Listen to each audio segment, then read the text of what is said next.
Hello friends, मैं आपका दोस्त मनीष आप सभी का मेरे इस यूट्यूब चैनल पर हार्दिक स्वागत करता हूं। आज हम लोग बाल मनोविज्ञान एवं शिक्षण शास्त्र से संबंधित समावेशी शिक्षा का अध्ययन करेंगे। अब तक यूपी टेट सी टेट में समावेशी शिक्षा से संबंधित जितने भी प्रश्न पूछे गए हैं उनमें जो सबसे महत्वपूर्ण प्रश्न है उन सभी प्रश्नों को हम लोग देखेंगे। तो आइए एक एक करके सभी प्रश्नों को सॉल्व करते हैं।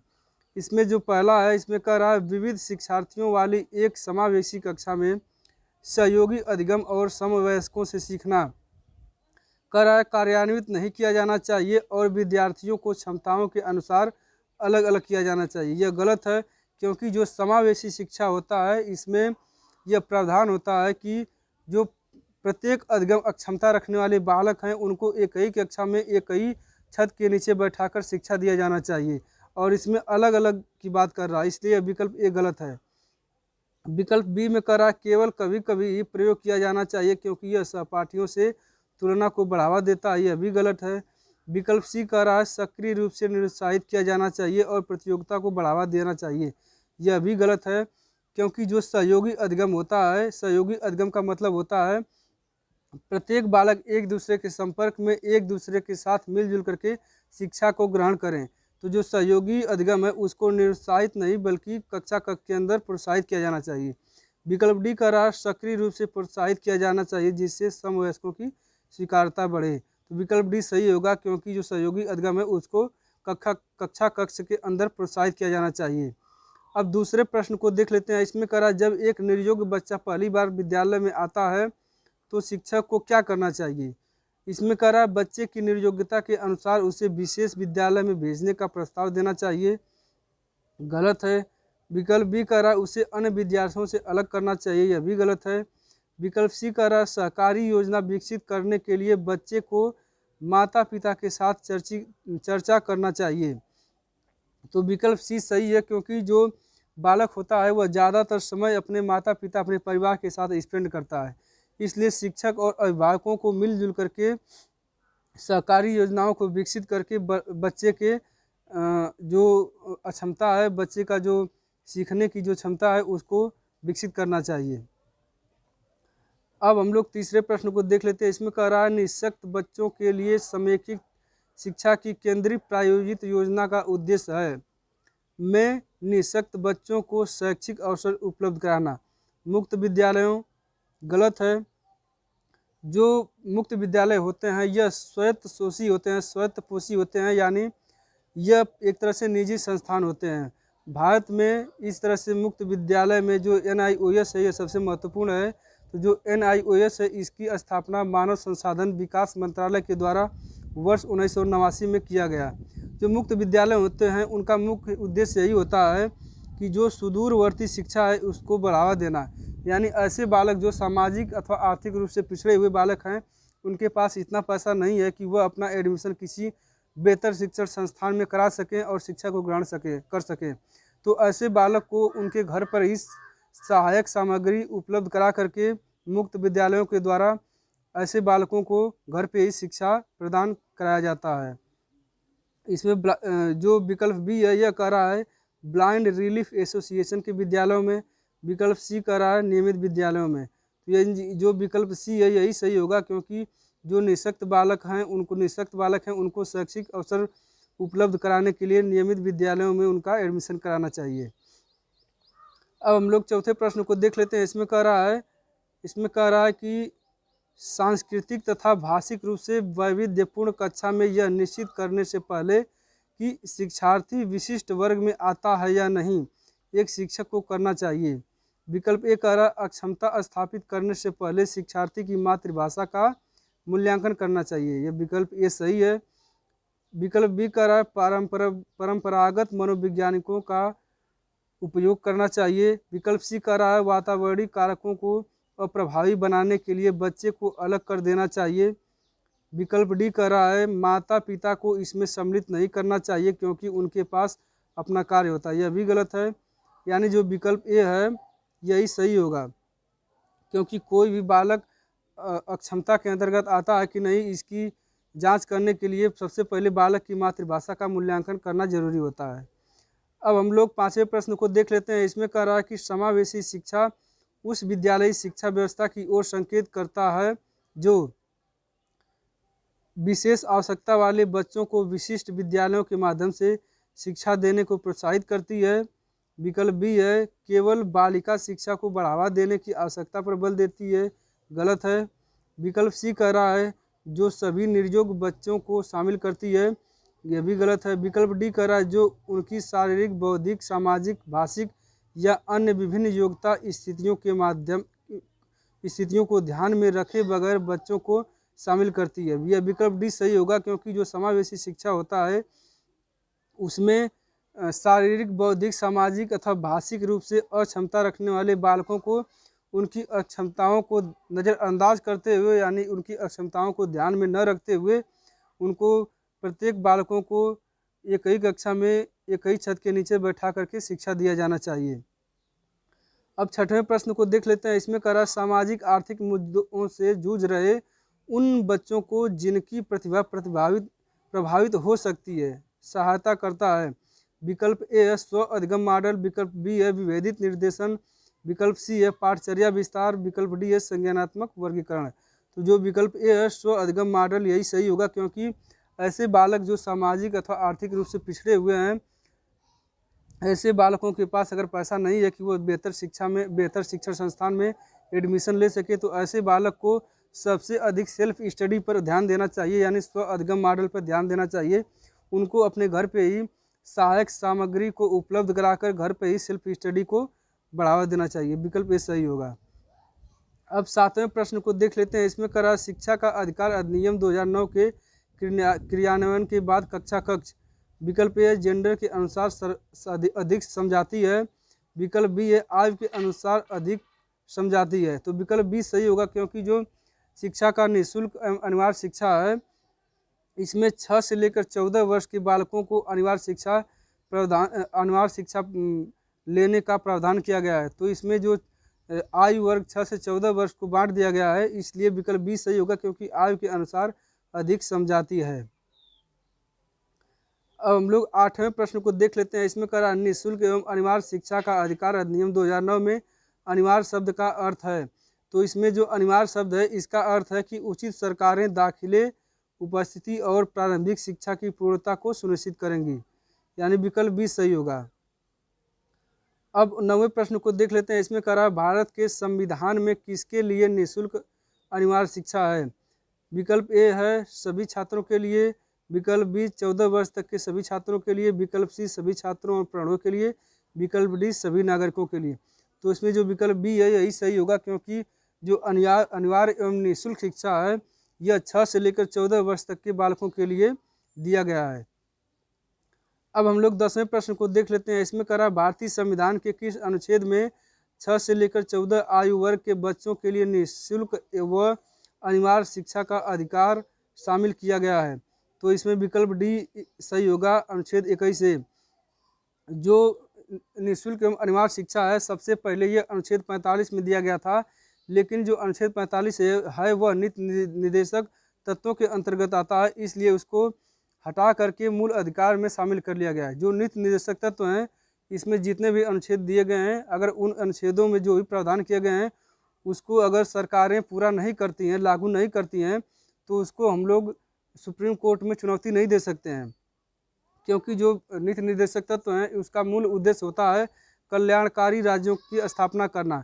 जैसे जो नीति निर्देशक तत्व है इसमें यह कहा गया है कि राज्य सरकारें सभी युवाओं को रोजगार उपलब्ध कराएगी, लेकिन अगर सरकारें रोजगार उपलब्ध कराने में सफल नहीं होती हैं, अगर उपलब्ध नहीं करा पाती हैं, तो इसके खिलाफ में जो है सुप्रीम कोर्ट में चुनौती नहीं दिया जा सकता है। इसके लिए सरकार स्वतंत्र है कि वह आपको रोजगार उपलब्ध कराती है या नहीं कराती है। इसीलिए इस अनिवार्य शिक्षा को 86वें संविधान संशोधन वर्ष 2002 में मूल अधिकार में शामिल कर लिया गया। इसको अनुच्छेद 21 में जोड़ लिया गया 86वें संविधान संशोधन अधिनियम 2002 के द्वारा। अब हम लोग 11 नंबर प्रश्न को देख लेते हैं। इसमें करा एक समावेशी विद्यालय शिक्षार्थियों को निज योग्यता के अनुसार उनकी सीखने की आवश्यकताओं को निर्धारित करती है। शिक्षार्थियों की क्षमताओं की परवाह किए बिना सभी के अधिगम परिणामों को सुधारने के लिए प्रतिबद्ध है। विकल्प सी कह रहा है शिक्षार्थियों के मध्य अंतर करता है और विशेष रूप से सक्षम बच्चों के लिए कम चुनौतीपूर्ण उपलब्धि लक्ष्य निर्धारित करता है। विकल्प डी कह रहा है विशेष रूप से योग्य विद्यार्थियों के अधिगम परिणामों को सुधारने के लिए विशिष्ट रूप से प्रतिबद्ध है। तो इसमें जो विकल्प बी है शिक्षार्थियों की क्षमताओं की परवाह किए बिना सभी के अधिगम परिणामों को सुधारने के लिए प्रतिबद्ध है, यही सही है। क्योंकि जो समावेशी शिक्षा होता है उसमें सभी अधिगम अक्षमताओं वाले बालकों को उनकी अक्षमता को नज़रअंदाज करके उनको एक ही कक्षा में एक ही छत के नीचे बैठा करके शिक्षा दिए जाने का प्रावधान है, यानी उनको उनके अंदर जो कमियां उनको सुधारने का उसमें प्रावधान है। अब हम लोग 12 नंबर प्रश्न को देख लेते हैं। इसमें कह रहा है सभी के लिए विद्यालयों में सभी की शिक्षा निम्नलिखित में से किसके लिए प्रचार वाक्य हो सकता है? संशक्तिशील शिक्षा, समावेशी शिक्षा, सहयोगात्मक शिक्षा, पृथक शिक्षा। तो इसमें जो विकल्प बी है समावेशी शिक्षा यही सही होगा, क्योंकि सभी के लिए शिक्षा का प्रावधान समावेशी शिक्षा के अंतर्गत आता है। अब 13 नंबर प्रश्न को देख लेते हैं। इसमें कह रहा है निम्नलिखित में से कौन सा विशिष्ट बालकों का प्रकार नहीं माना जाता है? धीमी गति से सीखने वाले बालक, यह भी अधिगम अक्षमता में आते हैं। सृजनशील बालक, यह भी अधिगम अक्षमता के अंतर्गत आते हैं। तथा शारीरिक रूप से विकलांग बालक, यह भी आते हैं। तथा विकल्प डी कह रहा है साधन संपन्न बालक, यह नहीं आते हैं। यह विकल्प डी सही होगा, क्योंकि जो विशिष्ट बालक होते हैं अगर उसके अंदर साधन अथवा पैसे अधिक हैं जिससे वह बेहतर शिक्षण संस्थान में अपना एडमिशन ले सकता है, तो ऐसे बालकों को हम लोग विशिष्ट बालक के रूप में नहीं देखते हैं।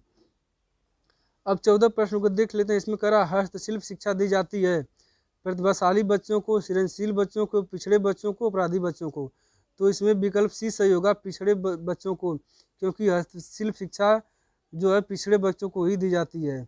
अब 15 नंबर प्रश्न को देख लेते हैं। इसमें कह रहा है राष्ट्रीय पाठचर्या की रूपरेखा 2005 में बातचीत की गई है। ज्ञान का विकास किया जाए, शिक्षण के लिए सुव्यवस्थित पाठ्यक्रम निर्धारित किया जाए। तो यह विकल्प ए सही होगा, क्योंकि एनसीएफ 2005 जो है वह बालकों के लिए एक बेहतर पाठ्यक्रम निर्धारित करने की प्रावधान करता है, यानी एनसीएफ के द्वारा बालकों के पाठ्यक्रम का निर्धारण किया जाता है। अब हम लोग 16 नंबर प्रश्न को देख लेते हैं। इसमें कह रहा है शिक्षा का अधिकार अधिनियम 2009 में निर्दिष्ट किया गया है कि कक्षा 1 से कक्षा 5 तक यदि प्रवेश दिए गए विद्यार्थियों की संख्या 200 से अधिक है तो विद्यार्थी अध्यापक आवश्यक अनुपात होगा। तो इसमें जो इन लोगों का अनुपात होगा वह 40:1 का होगा, यानी 40 विद्यार्थियों पर एक अध्यापक नियुक्त किए जाएंगे। इसमें विकल्प बी सही होगा। अब 17 नंबर प्रश्न को देख लेते हैं। इसमें कह रहा है शिक्षा का अधिकार अधिनियम 2009 में एक अध्यापक के लिए न्यूनतम कार्य घंटे प्रति सप्ताह निर्धारित किए गए हैं। तो इसमें विकल्प बी सही होगा, 45 घंटे, यानी प्रत्येक सप्ताह में एक प्राथमिक स्तर के शिक्षक को 45 घंटे शिक्षा दिए जाने का प्रावधान है। अब हम लोग 18 नंबर प्रश्न को देख लेते हैं। इसमें कह रहा है शिक्षा का अधिकार अधिनियम 2009 में एक अध्यापक को निम्न में से किस दायित्व को पूरा करना होगा? विकल्प ए कह रहा है विद्यालय में नियमित रूप से समय पर उपस्थित होना, यह भी सही है। विकल्प बी है पाठ्यक्रम का संचालन पूरा करना होगा, यह भी सही है।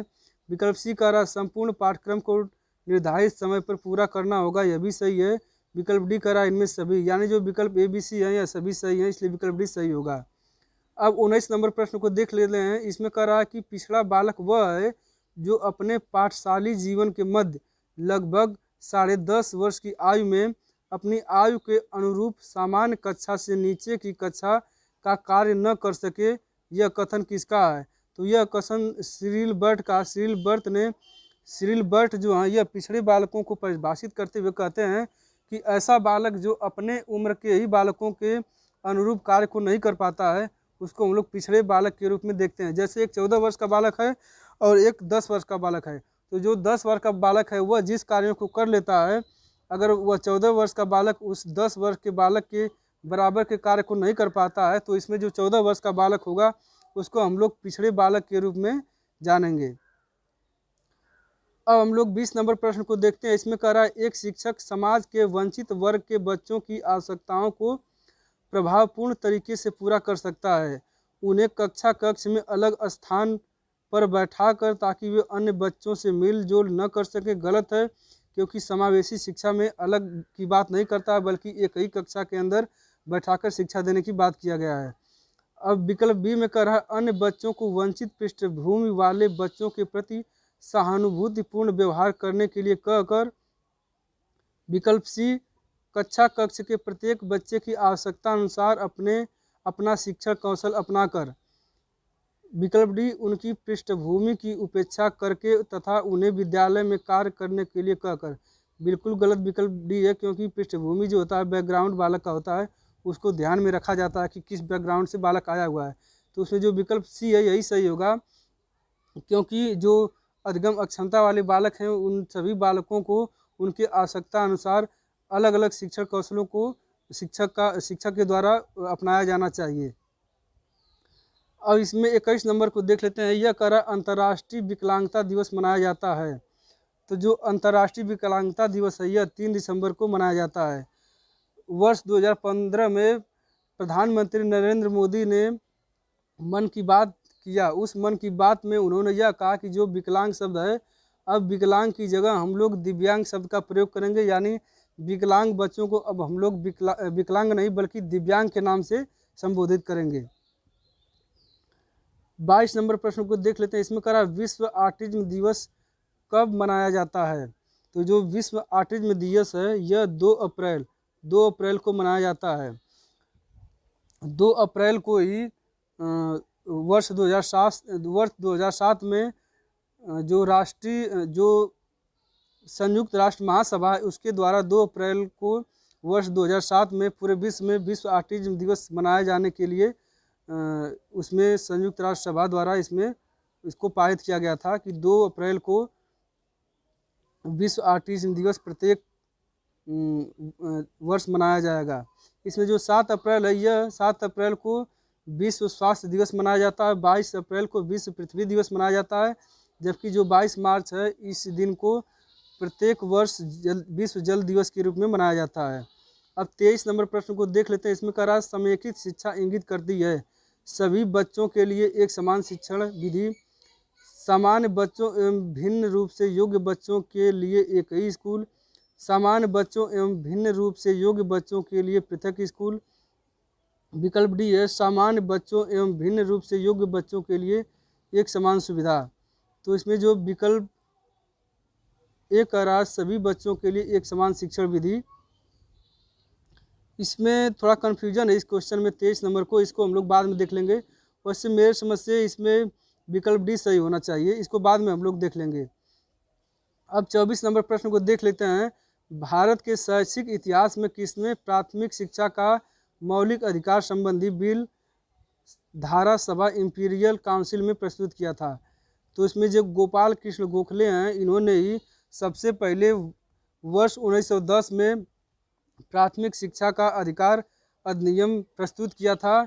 इन्होंने ही सबसे पहले प्राथमिक स्तर की शिक्षा को मूल अधिकार के रूप में शामिल करने की बात कही थी, इसलिए विकल्प सी सही होगा। अब 25 नंबर क्वेश्चन को देख लेते हैं। इसमें कह रहा राष्ट्रीय पाठचर्या की रूपरेखा 2005 की संस्तुतियों को संबंध में कौन सा कथन सत्य नहीं है। इसमें ऑप्शन ए कह रहा है विद्यालयों को राजनीति से मुक्त रखना, यह गलत है, यानी यही विकल्प सही होगा, क्योंकि जो एनसीएफ 2005 है उसमें विद्यालयों को राजनीति से मुक्त करने की बात नहीं की गई है। इसमें विकल्प बी जो है ज्ञान को बाह्य जीवन से जोड़ना, यह सही है, क्योंकि एनसीएफ 2005 में इसका प्रावधान किया गया है। विकल्प सी है राष्ट्र के प्रजातांत्रिक मूल्यों का सम्मान, यह भी सही है। विकल्प डी कर रहा है परीक्षाओं में लचीलापन, यह भी सही है, यानी जो विकल्प ए है यही गलत है, क्योंकि इसमें नहीं शब्द को बोला है यानी निगेटिव पूछ रहा है, इसलिए विकल्प ए सही होगा।